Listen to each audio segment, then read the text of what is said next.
Todos sabemos quién es Mario. Durante los últimos 30 años lo hemos visto convertirse en el referente de la industria de los videojuegos, forjó a toda una generación de videojugadores en los 80s y 90s, ha redefinido el propio género que él creó, los videojuegos de plataformas en 2D y 3D una y otra vez a lo largo de estos años, hay todo un universo de personajes entrañables y reinos mágicos que existen gracias a él.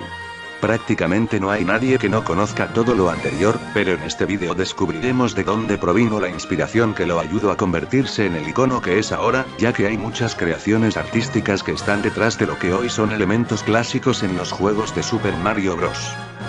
Empecemos por su creador Shigeru Miyamoto. Él fue, de cierto modo, el pionero del humanismo en los videojuegos, ya que antes de su incursión los grandes visionarios y creadores eran los ingenieros, los programadores y las personas que tenían talento con los equipos de cómputo, como los fue Gunpei y Yokoi. Esto era algo completamente natural, ya que la creatividad del medio estaba unida a la mente de las personas con el conocimiento técnico para llevarlas a la realidad, ellos imaginaban el juego, planeaban las mecánicas del mismo y lo programaban en una unión de software y hardware. Además, la imaginación de estas personas estaba dominada por los temas populares de la época, la ciencia ficción, lo referente al espacio y la literatura medieval fantástica. Por ello los videojuegos más populares eran los relacionados con el espacio como Spacewar o Space Invaders y los que se desarrollaban con personajes o tramas medievales como Rogue o Dragon Lane. La llegada de Miyamoto a la industria es sin duda emblemática y significó una ruptura para los cánones del diseño de videojuegos en esa época. La primera tarea de importancia asignada a Miyamoto dentro de Nintendo fue la de crear un juego que reutilizara las placas y gabinetes arcade sobrantes del juego Radar Scope, un shooter que fracasó en competir con Space Invaders. Por lo que Miyamoto, que había estudiado diseño industrial pero tenía más gusto por la literatura infantil, las representaciones teatrales, las marionetas y los juguetes, decidió desechar las modas de la época y crear un juego arcade con una temática cómica. Así nació Donkey Kong, una parodia de King Kong con una evidente influencia de los dibujos animados por el diseño de sus personajes, además de su variedad de pantallas llenas de elementos caricaturescos, como el martillo o los barriles, que en su diseño inocente e ingenioso no nos pinta un tema espacial o medieval, sino más bien un mundo caricaturesco e infantil. El gran éxito de Donkey Kong hizo posible la creación de Mario Bros., el arcade que dio nombre a nuestro legendario personaje, antes conocido solamente como Jumpman. Pero con la incursión de Nintendo en el mercado de las consolas caseras, se hizo necesario recurrir a una idea nueva y fresca, que diera identidad a la compañía y a la Famicom. Algo tenía que marcar la diferencia entre las pantallas negras y las luces neón de las arcades, y quién mejor que Miyamoto para crear dicha idea. Por lo que decidió inspirarse en elementos de obras de la literatura infantil, el folclore japonés y los colores del teatro con marionetas. Así nacería el juego Super Mario Bros., un título que no solo se diferenciaba por su mecánica de saltar sobre plataformas de izquierda a derecha, sino que además tenía una paleta de colores muy llamativa y cálida, enmarcada por un enorme fondo azul, rompiendo así el negro de las arcades. Desde ese momento y hasta la fecha, los juegos de Mario se han convertido en el estandarte de las consolas de Nintendo, no solo por su diseño y frescura, sino por los elementos que dan identidad a los mismos y tienen su origen en obras literarias o leyendas antiguas. Dicho lo anterior, veamos algunos elementos clásicos de los juegos de Mario que tienen su origen en referencias a obras clásicas de la literatura infantil y la mitología japonesa.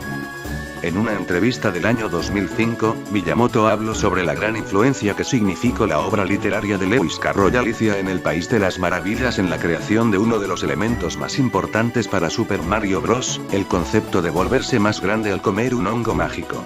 Cito lo dicho por Miyamoto. Comenzó con una idea simple. Quería que el personaje saltara de un lado al otro y que el cielo fuera de color azul claro, pero que no se perdiera en ningún momento, por lo que le comenté esto a un programador y él empezó a trabajar con un prototipo. Al principio Mario era demasiado grande para dejarlo tal cual, así que probamos varios tamaños, entonces pensamos si pudiera crecer y hacerse pequeño dentro del juego. Pero necesitábamos un elemento que fuera la fuente de cambio en el personaje, así se nos vino a la mente Alicia en el País de las Maravillas y de pronto todo encajó. Tenía que ser un hongo mágico.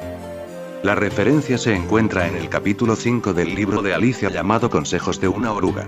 La oruga, que naturalmente es un símbolo de la transformación, pregunta a Alicia quién es ella misma, pero ella, asombrada por los cambios de tamaño que ha sufrido tras beber la pequeña botella que la hizo diminuta al inicio de la historia, contesta: no puedo darme a entender porque ni siquiera yo soy yo misma, ser de tantos tamaños en un día es confuso. Después de una serie de discusiones, la oruga decide por fin ayudar a Alicia. La oruga sacó el narguil de su boca y bostezó 1 o 2 veces, y se sacudió. Entonces se bajó del hongo y se alejó arrastrándose por el campo, diciendo mientras andaba: un lado te hará más alta, el otro más corta, ¿un lado de qué? ¿El otro lado de qué? Se dijo Alicia. Del hongo, dijo la oruga. Lo más interesante es que el hongo no es tomado solo como una referencia, sino que es llevado a un elemento de diseño dentro del videojuego. Este elemento es el cambio que sufre Mario al tomar un hongo, ya que Super Mario Bros. Es en esencia 2 juegos dependiendo de si eres grande o pequeño, ya que puedes sentirte más protegido al ser grande o más rápido al ser pequeño. Además, Mario introduce la idea del videojuego como un país de las maravillas, un mundo lleno de secretos, de pasadizos, de percepciones y experiencias diferentes entre sí. Originalmente Super Mario Bros. 2 era en realidad un conjunto de niveles más difíciles y desafiantes que llegarían tiempo después a América con el subtítulo de The Lost Levels, pero el juego que llegó inicialmente a nuestro continente como la segunda parte del popular título de NES no fue sino un juego resultado de un cambio de píxeles sobre Doki Doki Panic. Un título con tema árabe creado para promover el festival de Kodayume Koyo número 87, y cuyas mascotas eran los protagonistas del título original. El pretexto fue que se pensó que la secuela japonesa sería impopular en América por su gran dificultad, así que se ideó una historia donde Mario, un personaje asociado con los viajes fantásticos a otros mundos de fantasía, entrara con naturalidad en un mundo parecido al de las 1001 noches. La influencia de diseño más característica sobre el libro es la estructura a la que se ha llamado en simples rasgos una historia que contiene otra historia, que a su vez contiene otra, un sueño en el que se sueña que uno está soñando. El título introduce un primer mundo al que se accede por una puerta, en realidad un sueño de Mario, pero si uno usa una poción mágica, entra en otra puerta que permite entrar en la otra cara del mundo. Las limitantes de la época impidieron que dicho diseño llegara muy lejos, pero el juego resultó tan brillante que sus personajes quedaron incorporados al mundo de Mario, e incluso el llamado Super Mario USA es ampliamente aceptado por los fans de la serie. Super Mario Bros. 3 fue en realidad la verdadera secuela de Super Mario Bros., en el sentido de expandir las posibilidades del original pero dándole continuidad a sus mecánicas de juego y añadiendo algunas más. Aunque a diferencia de los dos primeros no hay un elemento base, abundan pequeños detalles mágicos que remiten a antiguos mitos, obras literarias o leyendas del folclore japonés. El elemento más icónico y recordado es, por supuesto, el tanuki, el perro mapache nativo de Japón. Considerado el amo y señor de las transformaciones, dicho animal siempre tuvo una carga sobrenatural muy fuerte en el folclore japonés. Se consideraba que los tanukis se transformaban en humanos gracias a una hoja mágica, que podían convertirse en cosas e incluso poseer a la gente. En el juego también es posible que, gracias al tanuki, Mario se convierta en una estatua que tenía una apariencia bastante similar a Oyoizo-sama, un monje que en la tradición budista es considerado el protector de las almas de los niños muertos y que ayuda a salvarlos de su castigo en el otro mundo. Después de Super Mario Bros. 3, la serie dejó de lado el tomar referencias de otras obras para expandir su propio universo con diferentes personajes, reinos y power-ups. No es sino hasta la llegada de Super Mario Galaxy que de nuevo se toma una referencia a una obra literaria.